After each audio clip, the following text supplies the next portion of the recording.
안녕하세요. 하트건입니다. 오늘도 첫 번째는 단어 영상입니다. 오늘은 지리 5대양 6대주를 배우네요. 사실 이런 용어는 아직 1학년한테는 우리말로도 어려운 부분이라 애들이 모르는 게 당연해요. 처음에는 아마 다 까먹을 거고 여러 번 보고 읽고 하다 보면 어느 순간 다 알고 있더라고요. 두 번째 영상은 블리피네요. 소방관 복장이 할로윈 커스튬이라고 하기에는 조금 약한 것 같기도 하죠. 미국 사람들 하는 거 보니까 어린애들은 귀신, 만화 캐릭터 이런 것처럼 전형적인 것들을 많이 하고 어른들은 유행하는 영화나 드라마 주인공들도 따라하고 다양하고 창의적으로 하더라고요. 세 번째 영상은 스틱맨, 동사를 배우는 영상입니다. 오늘은 스포츠와 관련된 동사들을 배우네요. 저번에도 말씀드렸지만 핵심에 집중할 수 있어서 전달력이 상당히 좋은 영상입니다. 우리 집 큰아이가 특히 좋아해서 여러 번 봤던 기억이 나요. 네 번째 영상은 투비 앤 비누입니다. 이 작품에서 투비가 말이 많잖아요. 그런데 잘 들어보면 투비 말하는 속도가 꽤 빨라요. 그래서 이 영상들을 두어 달 잘 보고 나면 다음에 더 빠른 속도로 말하는 영어 영상들을 들어가는데 도움이 될 겁니다. 다섯 번째 영상은 사이트 워드를 배우는 영상입니다. 영어에서 가장 기초적으로 많이 쓰이는 단어들을 사이트 워드라고 부르더라고요. 아이들이 지금까지 많이 보고 듣던 익숙한 단어들이니까 이렇게 한번 정리해주면 더 정확하게 이해하고 넘어갈 수 있겠죠. 오늘 영상은 이렇게 5개입니다. 이번 주로 어느새 4개월 차도 마치게 되겠네요. 이번 달에 컨텐츠의 변화가 조금 있었는데 난이도가 확 올라간 것은 아니라서 아직 어려워하진 않을 거예요. 이렇게 다음 달도 한 달 더 진행하고요. 6개월 차에 다시 변화를 줄 겁니다. 책 읽어주는 영상을 조금씩 시작해서 늘려갈 거고 흘려듣기 영상도 6개월 차부터는 원어민 저학년 아이들을 시청자로 하는 콘텐츠로 거의 다 바꿀 거예요. 지금 보는 쉬운 영상들이 앞으로 볼 더 어려운 영상들의 기초가 되는 거니까 가능하면 생략하지 말고 꾸준히 봐주시면 좋겠습니다. 오늘은 지난달에 이어서 8살에 읽기 좋은 책을 몇 권 소개해 볼게요. 첫 번째는 그림 형제 동화집입니다. 독일의 그림 형제가 19세기 초에 민남을 수집해서 펴낸 책이에요. 초등 저학년까지는 이런 옛날 이야기를 부모님께서 읽어주시면 좋습니다. 우리가 아는 디즈니의 백설공주나 라푼젤 같은 이야기가 다 그림 형제 동화집에서 나온 거죠. 물론 원래 이야기는 디즈니 버전이랑 많이 다릅니다. 더 잔인하고 무서운 내용이 많아요. 그림 형제 동화집이 여러 출판사에서 나오는데 저희 집에는 2가지가 있어요. 하나는 비룡소에서 나온 3권짜리 세트고 다른 하나는 현암사에서 나온 1권짜리예요. 처음에 비룡소판을 구입했는데 아이가 재밌게 잘 읽더라고요. 그래서 알아보니까 현암사판이 원전에 있는 작품이 전부 수록되어 있고 김경현 씨 번역도 좋다는 말이 있어서 추가로 구입을 했어요.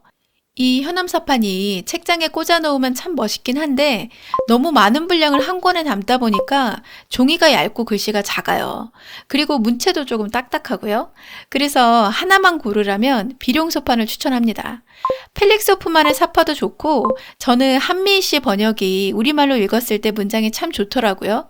미하일 앤데의 모모를 번역하신 분이죠. 현암사파는 그림 현재 원작에 있는 200편 정도의 작품 전체에다가 미출간작들까지 추가한 거고 비룡소파는 그 중에서 101편을 번역한 거지만 작품 하나하나로 보면 전부 완역본이기 때문에 비룡소판 3권만 있어도 충분할 것 같아요. 두 번째 소개할 작품은 피터래빗 전집입니다. 저는 어렸을 때 피터래빗을 안 읽어서 피터래빗이 문구회사에서 만든 캐릭터인 줄 알았어요.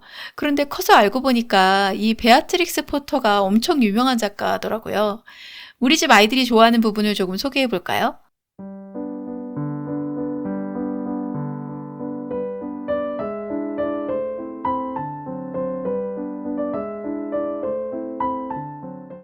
재밌죠? 저희 집에 있는 책은 현대지성 출판사에서 나온 거예요.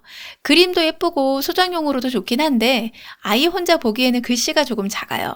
그래서 읽어주시면 좋고 작품 수가 꽤 많아서 단숨에 다 읽기는 어려울 거예요.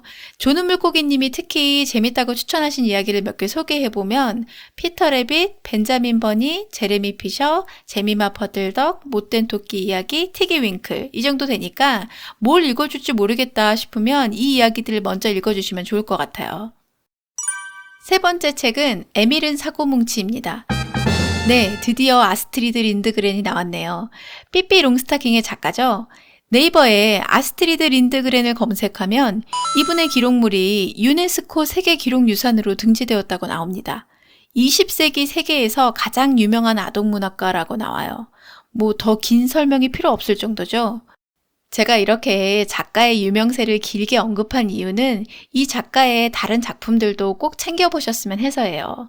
8살 때 에밀은 사고뭉치로 시작해서 10살쯤에 삐삐 롱스타킹 읽고요. 조금 더 크면 사자왕 형제의 모험이나 산적의 딸 로냐 등 좋은 작품들이 참 많아요. 이 에밀은 사고뭉치라는 책은 8살 아이가 글밥 있는 책이랑 친해지기에 정말 좋은 책입니다. 물론 아이들마다 온도차는 있어요. 우리 집에서는 둘째보다 첫째가 훨씬 더 좋아한 책인데 처음에 제가 읽어줄 때 저랑 애들이랑 셋이서 얼마나 웃었는지 몰라요. 큰애는 1학년 때 이 책을 처음 읽었는데 지금 4학년인데 아직도 가끔씩 꺼내서 읽어요.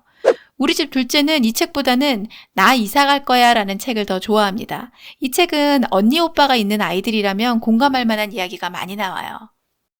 다음으로 소개할 책은 수호의 하얀 말입니다. 이건 사실 아이들보다 제가 더 좋아하는 책이에요. 한 청년과 아름다운 말에 관한 슬픈 이야기를 담은 몽골 민화를 일본 작가가 그린 책입니다. 같은 책을 읽어도 아이들마다 반응이 달라요. 우리 집 둘째는 말이 죽는 장면에서 슬퍼서 엉엉 울었고요.